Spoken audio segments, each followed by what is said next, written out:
World top rankings ఉన్న యూనివర్సిటీస్లో ఎలాంటి IELTS రాయకుండా ఫ్రీ ఎడ్యుకేషన్ అండ్ స్కాలర్షిప్ అందుకోవాలంటే కాంటాక్ట్ విదేశ్ కన్సల్ట్స్. నమస్తే, వెల్కమ్ టు ఐడ్రీమ్. నేను మీ మాధురి. ప్లెజెంటా ప్రీవియా ఈ మధ్యకాలంలో ఎక్కువగా చూస్తూ ఉంటాం. దీనివల్ల మనకి ప్రెగ్నెన్సీ డెలివరీ టైంలో బ్లడ్ లాస్ అనేది ఎక్కువగా ఉంటుంది. సో ఈ బ్లడ్ లాస్ ఎక్కువ కాకుండా ఉండడం కోసం ఏం చేయాలి, అసలు ఈ ప్లెజెంటా ప్రీవియాలో ఎలాంటి రకాలు ఉన్నాయి, ఇవన్నీ డీటెయిల్గా చెప్పడానికి మనతో పాటు ఉన్నారు కావ్యప్రియ వజ్రాల, గైనకాలజిస్ట్. తను అడిగి డీటెయిల్గా తెలుసుకుందాం. Hello ma'am. Ma'am, placenta previa అంటే ఏంటి, అసలు దీంట్లో రకాలే? ప్లెసెంటా ప్రీవియా అంటే మనకి మామూలుగా ఇప్పుడు గర్భం దాల్చాక మనకి గర్భసంచి లోపల పిండం అన్నది గర్భసంచి గోడలకి అతుక్కుంటుంది. ఆ దేని ద్వారా అతుక్కుంటుంది అంటే ప్లెసెంటా, దాన్నే మాయ అంటారు. అది ప్లెసెంటా నుంచి మనకు బొడ్డు తాడు వస్తుంది. ఆ బొడ్డు తాడు మన బిడ్డకి పొట్టకు అతుక్కొని ఉంటుంది అనమాట. సో ఈ ప్లెసెంటా ఫంక్షన్స్ ఏంటి అంటే మామూలుగా బిడ్డకి ఫుడ్ ఇవ్వడం కానీ, బిడ్డ ఎక్స్క్రీషన్ కానీ, మనకి ఆక్సిజన్ వెళ్ళడం కానీ, ఇవన్నీ ట్రాన్స్పోర్ట్ ఫెసిలిటీస్ అంతా ప్లెసెంటా ద్వారా జరుగుతూ ఉంటుంది అనమాట. గర్భసంచి త్రూ ప్లెసెంటా త్రూ బిడ్డకి చేరుతాయి అనమాట. సో ఈ ప్లెసెంటా ఎలా ఉంటుందో దాన్ని బట్టి మన బేబీ హెల్త్ ఉంటుంది అనమాట. ప్లెసెంటా సరిగ్గా ఫంక్షన్ చేయట్లేదు అంటే బేబీ సరిగ్గా పెరగదు. ప్లెసెంటా కొన్నిసార్లు లొకేషన్ కూడా మామూలుగా మనకి ఇది గర్భసంచి అనుకోండి, పైన ఉండాలి, మధ్యలో ఉండాలి, mid segment are the upper segment. But in the lower segment అది మన గర్భసంచి ముఖద్వారాన్ని కూడా కప్పివేసేంత లోవర్ సెగ్మెంట్ లో ఉంది అంటే it is a dangerous condition.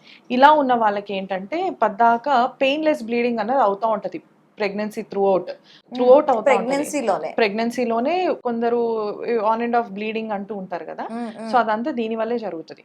So ఇది గనక స్టార్టింగ్ లో ఉంటుంది, కొందరికి తర్వాత పైకి మైగ్రేట్ అయిపోతుంది ప్లెసెంటా, కొందరికి మటుకు అక్కడే ఉంటుంది. అక్కడే ఉన్నప్పుడు మనకి డేంజరస్ కండిషన్.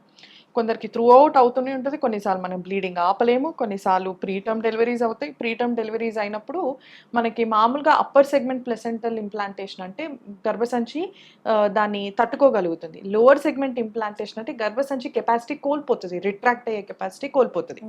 అలా కోల్పోయినప్పుడు మనకి ఎంత సిజేరియన్ చేసి బిడ్డను బయటికి తీసినా కూడా మనకి ఆ లోవర్ సెగ్మెంట్ బ్లీడింగ్ అన్నది స్టాప్ అవ్వదు. అవ్వక అట్లానే చాలా బ్లీడింగ్ అయిపోయి మనకు కొన్నిసార్లు హిస్టెక్టమీలో కూడా మనం ల్యాండ్ అప్ అవుతాము.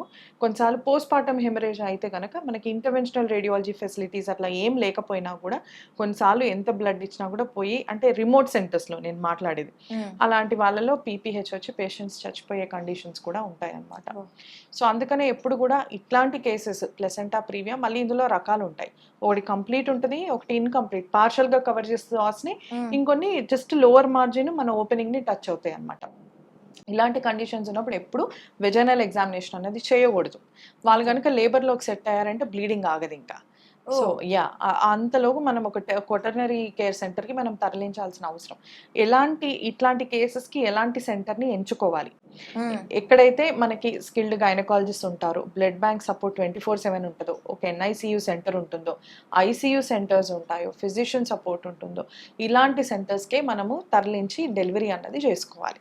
అయితే ఇది మనం ఇప్పుడు మీరు చెప్పారు కదా, కింద ఉన్న, మీదనున్న, మధ్యలో ఉన్న, ఒకవేళ కిందన ఉంది, అలాంటి టైంలో ఇప్పుడు డాక్టర్ దగ్గరికి వచ్చినప్పుడు వాళ్ళకి ఇచ్చే ట్రీట్మెంట్స్ ఎలా ఉంటాయి? ఏముండదు. బ్లీడింగ్ అంటే మనము కొన్ని బ్లీడింగ్ స్టాప్ చేసే మెడికేషన్స్ ఇస్తాము, ప్రొజెస్ట్రాన్ సపోర్ట్ ఇస్తూ ఉంటాం ప్రీటర్మ్ డెలివరీ అవ్వకుండా. ఈ కొంతమందిలో గర్భసంచి ద్వారానికి కుట్లు వేశారంటారు, ఇదే కండిషన్? అది ఇది కండిషన్ కాదు, సర్క్లాజ్. అది ఎందుకు వేస్తామంటే గర్భసంచి ముఖద్వారం చిన్నగున్నా, లేకపోతే దాని రంధ్రానికి పట్టుత్వం లేకపోయినా కూడా కుట్టేస్తాం. అది ఎట్లా అంటే మన పాత కాలంలో అమ్మమ్మ సంచులు ఉంటాయి కదా, మనం ఇలా తీస్తాం మళ్ళీ దాన్ని ఇలా క్లోజ్ చేస్తాం, అలా అన్నమాట. అలాంటి నాట్ మనము ఆ సర్విక్స్కి వేస్తాం, so that the opening has to be closed. అది ఇక్కడ వేస్తాం అనమాట. ఇక్కడ వేసి కట్టేస్తే బేబీ అన్నది కిందికి జారకుండా ఉంటుంది. ఓకే. అంటే ఇప్పుడు ఈ ప్లెజెంటా గురించి చెప్పారు కదా, ఆ ప్లెజెంటాని అంటే దాన్ని అది అలా రాకుండా ఉండడానికి ఏమైనా ప్రివెన్షన్స్ ఉన్నాయా? నేచర్ ఆఫ్ ద అంతే, నేచర్ అంతే. ఇది ఉన్నప్పుడు చాలా మందికి కన్సీల్డ్ హెమరేజ్, రివీల్డ్ హెమరేజ్ అంటాము. కొన్నిసార్లు ఏంటంటే బయటకు వచ్చే బ్లీడింగ్ అంతా రివీల్డ్ హెమరేజ్, కొన్నిసార్లు లోపల కూడా దాక్కుని ఉంటాయి బ్లడ్ క్లాట్స్, ఓకే. అవి అట్లా పెరుగుతూ ఉంటాయి. కొన్నిసార్లు గర్భసంచి మాయ కూడా అబ్రప్షన్ అయ్యి ఊడిపోతుంది, బేబీ సడన్ గా చనిపోవడం జరుగుతుంది. ఇలాంటివి చాలా ఉంటాయి. బేబీ పెరుగుదల కూడా సరిగ్గా ఉండదు ఆన్ అండ్ ఆఫ్ బ్లీడింగ్ వల్ల. సో మదర్కి కంప్లీట్ బెడ్ రెస్ట్ చెప్తాము. ఎప్పుడు ప్రాబ్లం ఉన్నా కూడా మమ్మల్ని కాంటాక్ట్ అవ్వమని చెప్తాము. అలా. Okay, thank you ma'am, thank you very much.